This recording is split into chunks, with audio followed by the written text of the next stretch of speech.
Welcome back to our channel. Today, we're diving into a quick and easy guide on how to turn on location settings in Discord Web on your PC. Thanks to the new update.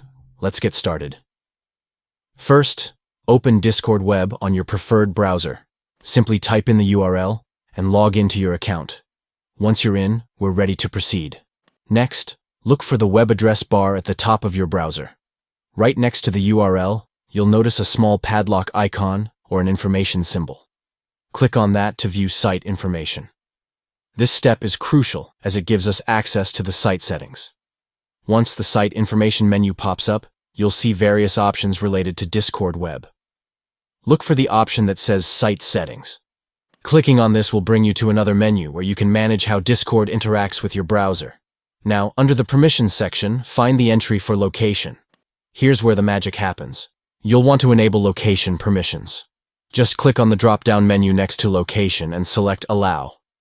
This action lets Discord access your location information, allowing for more personalized interactions on the platform. And that's it. You've successfully turned on location settings for Discord Web on your PC. Now you can enjoy enhanced features and stay connected with friends. If you found this video helpful, don't forget to like, subscribe, and hit the notification bell for more tips and tricks. Thanks for watching, and see you in the next video.